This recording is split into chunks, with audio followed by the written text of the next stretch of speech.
கர்த்தருடைய நாமம் மகிமைப்படுவதாக. இன்றைய தியானத்திற்கான வசனம் சங்கீதம் 102 13வது வசனம். தேவரீர் எழுந்தருளி சீயோனுக்கு இறங்குவீர், அதற்கு தயை செய்யும் காலமும் அதற்காக குறித்த நேரமும் வந்தது. நம்முடைய ஜெபத்தை தள்ளாத ஆண்டவர் நமக்கு இரக்கம் பாராட்டுகிறவராயிருக்கிறார். திக்கற்றவர்களுடைய ஜெபத்தை அலட்சியம் பண்ணாமல் அவர்கள் விண்ணப்பத்தை அங்கீகரிக்கிற ஆண்டவர் நம்மோடே கூட இருக்கிறார். நம்மை ரட்சித்த தேவனையே நோக்கி பார்ப்போம். யதார்த்தமாய் நியாயம் தீர்க்கிற ஆண்டவர் நம் மத்தியிலே வந்து நமக்கு நியாயம் செய்வார். அவர் குறித்த நேரம் வந்தது என்று விசுவாசித்து அவரை துதிப்போம்.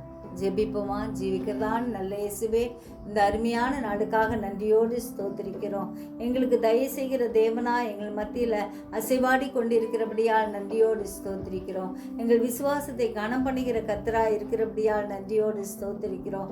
ஒருவராய் பெரிய அதிசயங்களை செய்கிறவராய் இருக்கிறபடியால் நன்றியோடு ஸ்தோத்திரிக்கிறோம். ஐயா, காற்றையும் காண மாட்டீர்கள், மழையும் காண மாட்டீர்கள், ஆனாலும் பள்ளத்தாக்கு தண்ணீரால் நிரப்பப்படும் என்று சொன்ன தேவன் எங்கள் வாழ்க்கையை அதிசயத்தால் அற்புதத்தால் உடைய நன்மையால் நிரப்புகிற தேவனாய் இருக்கிறபடியால் நன்றி ஆண்டவரே.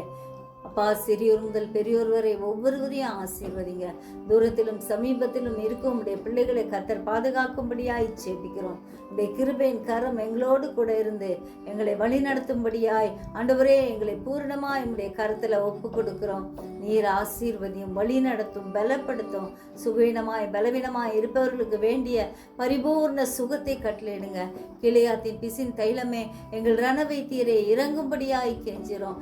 எங்களுக்கு சவுக்கியத்தை ஆரோக்கியத்தை தரும்படியாய் ஜெபிக்கிற ஐயா, எங்களை பலப்படுத்திய கிறிஸ்து நீர் எங்களோடு இருந்து வழி நடத்தும். இயேசு மூலம் ஜெபம் கேளும் பிதாவே, ஆமென்.